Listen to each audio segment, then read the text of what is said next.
원피스 갱생된 캐릭터 탑7 7위 키네몬. 아카자야 구남자의 리더격 키네몬은 현재 많이 호감캐이지만 과거에는 비호감캐였습니다. 과거를 보면 예전에는 말 그대로 생양아치 그 자체였죠. 도박을 하느라 소꿉친구인 오츠루의 지갑에서 돈을 빼가는 건 기본이고 그마저도 거의 지는지 빚도 졌다고 하죠.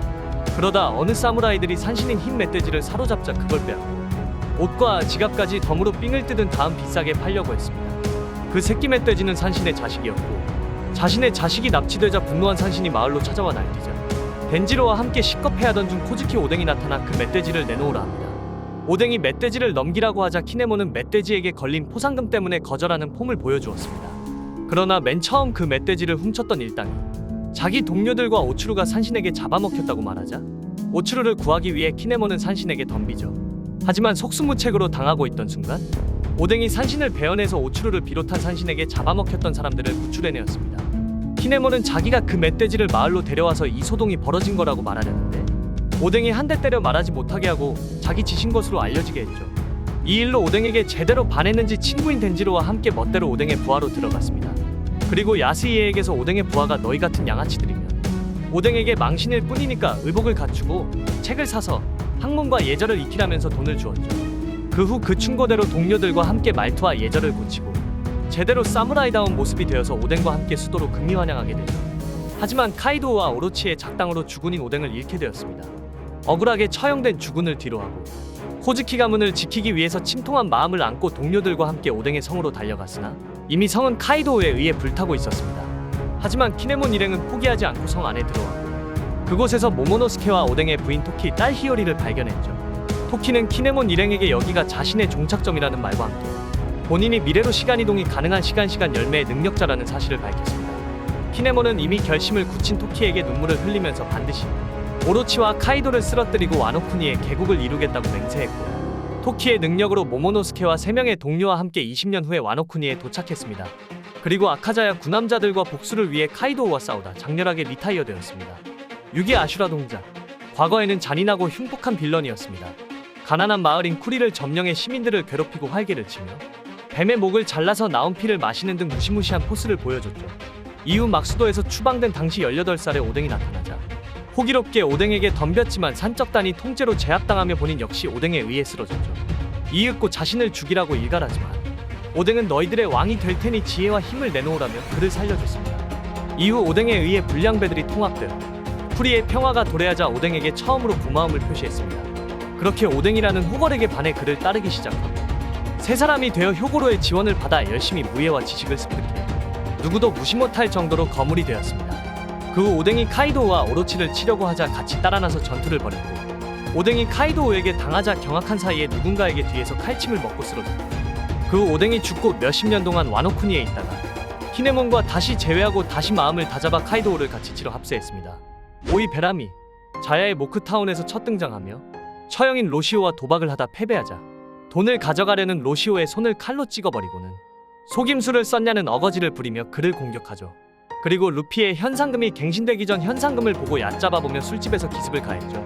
그리고 신시대에 걸맞는 해적인지 테스트해본 거라고 말하다가 나미가 하늘섬에 대한 이야기를 꺼내자 술집 안에 다른 사람들과 함께 신나게 비웃으며 깔봤습니다. 그리고 루피와 조로는 싸움을 하지 않고 신명나게 처맞고 난 몽블랑 크리켓 아저씨를 만나 정이 듭니다. 그 뒤 여전히 그들을 비웃으며 술집에서 노닥거리던 베라미 일행은 우연히 몽블랑 크리켓과 사루야마 연합군에 대한 이야기를 듣고 그들이 금괴를 인양했다는 말에 그걸 빼앗으러 갑니다.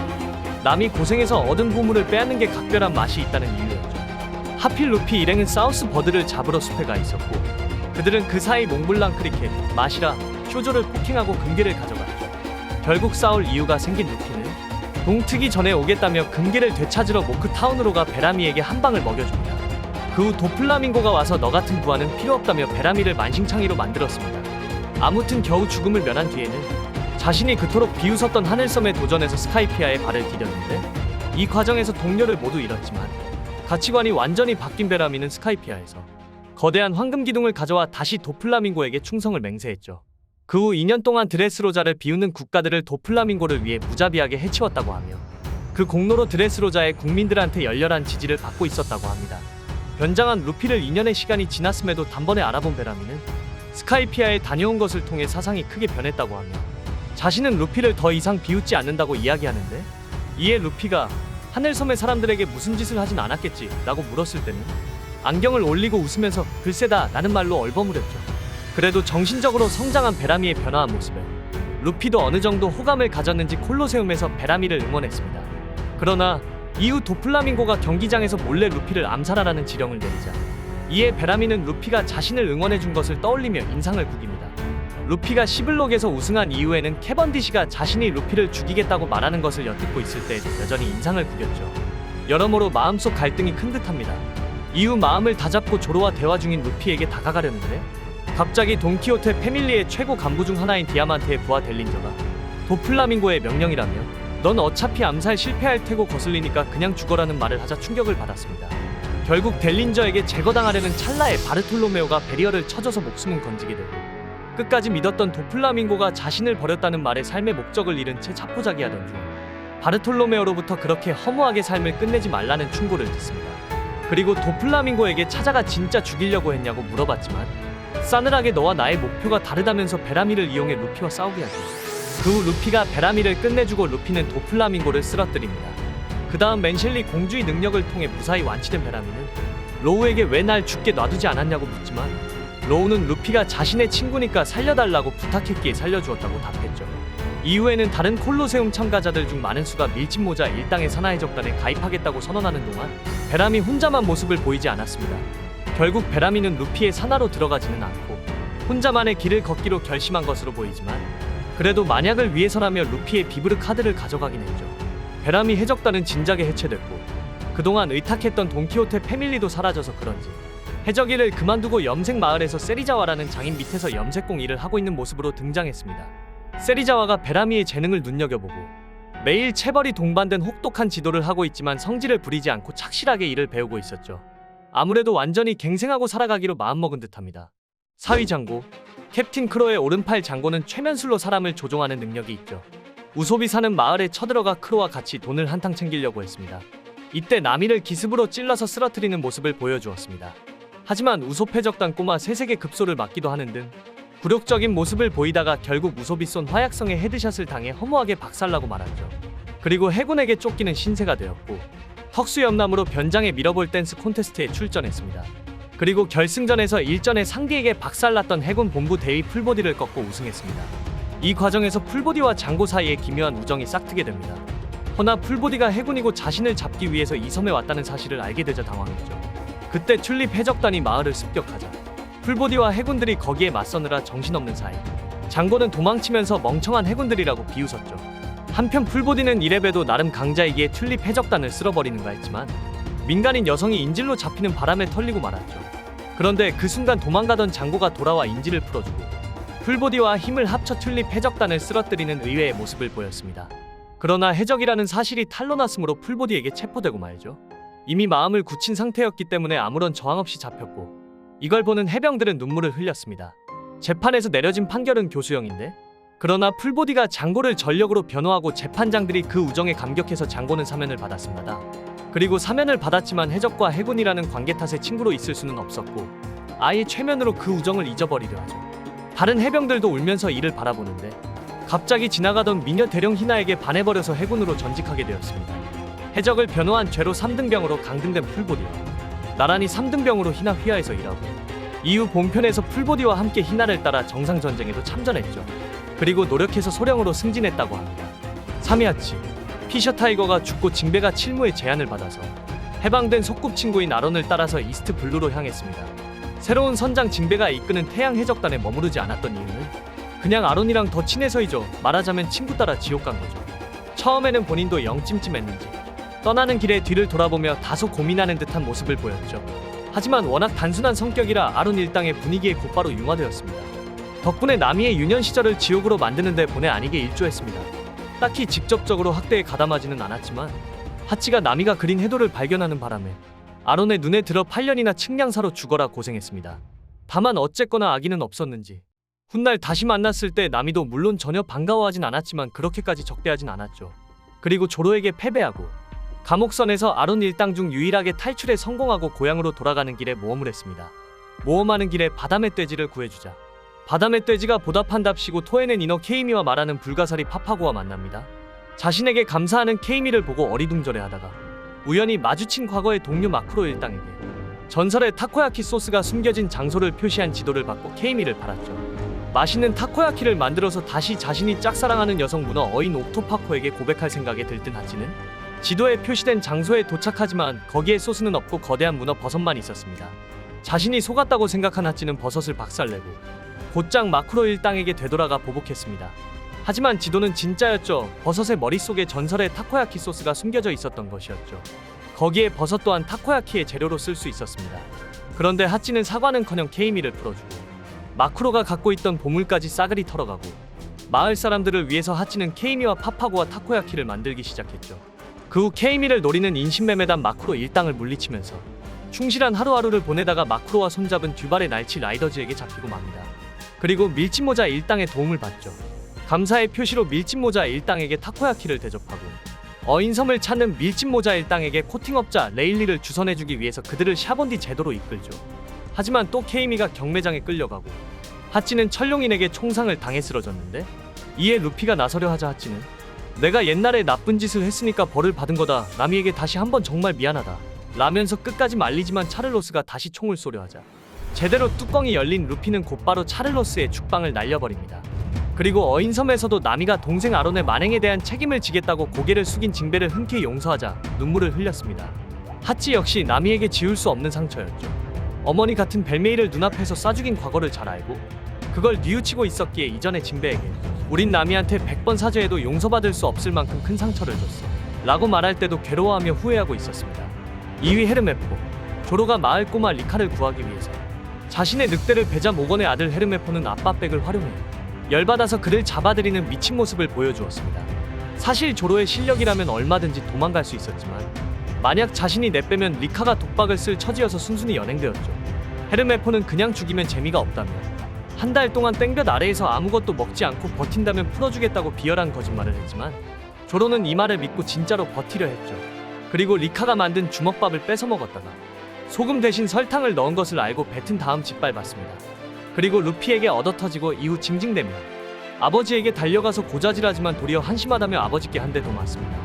그 후 조로가 풀려나고 루피와 함께 해군들을 쓰러뜨리자 총을 들고 코비를 인질로 잡는 비열한 짓을 하지만 고무고무 총에 얻어맞고 조로가 루피의 뒤를 치려한 모건을 베어버리며 아버지와 동시에 쓰러졌습니다. 모건이 루피에게 털리고 그간의 폐악질로 범죄자로 전락하자 헤르메포는 코비와 함께 해군에 입대해서 자빌꾼이 됩니다. 처음에는 옛날 버릇 못 버리고 루피를 저주하거나 게으름만 피우며 시간만 때웠습니다. 그러던 중 마침내 모건이 해군 본부로 압송되는 날이 오고 그래도 아버지라고 끌려가는 걸 보면서 울었죠. 그런데 가프 중장이 조는 걸 보고 모건이 도끼로 베어버린 다음 헤르메포를 붙잡고 도망치게 되죠. 해군은 모건이 탄 배를 대포로 쏴서 가라앉히려 하지만 코비가 자기 친구가 타고 있다며 막았습니다. 그동안 모건은 헤르메포더러 얼른 배를 몰라고 하는데 헤르메포는 아버지에게 저항하면서 아버지, 지금은 놓아드리겠어요. 하지만 저는 강해질 겁니다. 강해져서 당신 이상으로 해군에서 이름을 날리며 그땐 정의의 이름으로 멋진 해군으로서 당신을 체포할 겁니다. 반드시 라고 선언했습니다. 이걸 들은 모건은 갑자기 죽일 가치도 없다면서 헤르메포를 바다로 던져버리고 홀로 떠나죠. 헤르메포는 가까스로 귀환한 다음 180도 달라져서 예전과는 달리 코비와 함께 열심히 훈련을 받습니다. 그렇게 코비와 함께 가프 중장 밑으로 들어가서 혹독한 수련을 거듭하게 되어 헤르메포 본부 중사로 루피와 조로 앞에 나타났습니다. 그 후 소령으로 진급하고 소드까지 들어가죠. 이리 묘스가르드. 작중에서 대략 10년 전 징배가 칠무회에 가입하면서 마리조아의 어인 노예들을 해방하라는 조건을 붙였고 이를 오로성이 수락함으로써 그 역시 그간 부려먹던 어인 노예들을 잃고 말죠. 하지만 이에 불만을 품고 노예들을 회수하려고 철룡인의 함선을 타고 어인들이 모여 사는 어인섬으로 내려오다 해왕류의 습격에 배에 탄 사람들은 모두 죽고 묘스가르드 본인만 살아남아 어인섬에 흘러들어옵니다. 중상을 입은 상태임에도 자신 주변으로 어인섬 주민들이 몰려들자 무릎을 꿇으라는 등 망언을 일삼다가 미지근한 반응을 보고 권총을 꺼내 난사하며 안 구해주고 뭐하냐고 협박하기까지 하죠. 그걸 지켜보던 어인섬 주민들은 저게 구해달라는 사람의 태도인가 하면서 어이상시했고 그러던 와중에 묘스가르드 성의 옛 노예였던 어인과 인어들이 묘스가르드에게 다가오고 묘스가르드도 이들을 알아보며 누가 자유를 허락했냐 되돌아오라고 부르짖으며 그 어인과 인어들은 일제히 총을 겨누고는 지상에서 너희들의 위험은 해군 대장의 출동 의무에 의해 지켜지고 있을 뿐이다. 이곳은 해저, 섬 사람들이 침묵한다면 단순한 해난 사고지 라고 말하자 세계 귀족들을 싫어하던 다른 인어 어인들도 맞장구 치면서 입을 다물겠다고 하고, 더 나아가서 고통스럽게 죽이라고 소리치는 이들도 나오는 등 분위기가 점점 험악해집니다. 그제서야 슬슬 진짜 죽을지도 모른다고 여겼는지 공포에 떨기 시작하죠. 결국 진짜로 맞아 죽기 직전에 달려온 오토히메가 막아줘서 겨우 목숨을 건집니다. 간신히 목숨을 건졌음에도 되려 총을 집어 오토히메를 인질로 삼지만, 이를 본 시라오시의 울음에 해왕류들이 출현하였습니다. 자신의 난파선을 입에 물고 어인섬을 물끄러미 바라보자 공포로 인해 거품을 물고 혼절하죠. 이후 어인섬에서의 치료를 마치고 함선에 타면서 마리조아로 돌아갈 때까지도 반드시 후회하게 해주겠다며 경고하고, 동행하겠다며 따라 나선 오토히메와 함께 출항하며 퇴장하죠. 넵튠을 포함하여 어인섬의 모든 사람은 자나깨나 오토히메를 걱정했지만, 뮤스가르드 성은 퇴장할 당시의 살기등등한 기세와는 달리 그래도 오토히메를 무사히 돌려보내 신뢰에 보답하고, 나아가 오토히메에게 일필이 담긴 후원 문서를 건네 어인섬에 희망을 주죠. 그리고 세계 귀족인 자신을 죽이고 은폐하려고 했던 어인들에 대한 처벌도 요구하지 않았죠. 그 후 레벨리에 참석하기 위해 전 세계에서 모인 각국 왕족들이 사교의 장에 모여 연애를 즐기고 있었는데, 갑자기 세계 귀족인 차를로스 성이 시피제로와 거인족 노예를 대동하고 난입해 시라오시에게 사슬을 채워 노예로 삼으려는 만행을 저지릅니다. 이러한 광경에 레베카와 비비가 항의했으나 씨알도 안 먹히고, 보다 못한 레오와 돈 사이가 나서지만 시피제로의 로브루치에게 저지당하죠. 결국 시라오시의 아버지인 넵튠이 이를 두고 볼 수 없어 오토히메에게 마음속으로 이것이 지상이라면 모두를 데려올 수 없다며 용서를 구하고 이판사판으로 싸우려고 하는 순간, 현장에 나타난 뮤스가르드 성이 쇠방망이로 차를로스 성의 얼굴을 제대로 후려쳐 날려버립니다. 가쁜 숨을 몰아신 뒤 시라오시를 잡고 있던 거인족 노예에게 당장 손을 떼고 시라오시를 풀어주라는 명령을 내리죠. 차를로스 성을 날려버린 후 뮤스가르드는 어리석은 세계 귀족을 용서해달라는 말과 함께 시라오시와 넵튠을 향해 무릎을 꿇고, 나를 잊었을 수도 있지만 과거 어인섬에 표착한 어리석은 세계 귀족이 자신이었습니다. 오토히메의 가르침으로 비로소 갱생하여 인간이 되었다라고 밝혔습니다. 갱생한 이후 외형도 비열함과 건방짐, 얍삽함이 묻어나던 한량 시절의 과거에 비해 살이 제법 줄었고 눈빛과 인상이 그놈 듬직하고 진중해졌습니다. 차를로스 성에게 반발하고 공포에 떨었던 왕족들과 대면하면서 자신의 신분이 누군가에 도움이 된다면 그것도 좋다며, 세계외의 레벨리 기간에는 직접 시라오시를 따라다니며 지켜주겠다며 넵튠 왕에게 약속을 하고, 이에 넵튠도 어인처럼 인간도 좋은 인간이 있고 나쁜 인간이 있다고 화답하며 뮤스가르드 성에게 감사를 표하고 그를 진심으로 인정하죠. 그 후 해군 수사국장 텐세이에 의해 언급되는데, 차를로스 성살인 미수범을 도망치게 해준 것에 관해 신역에서 신의 기사단에 의해 재판을 받고 있음이 드러났죠.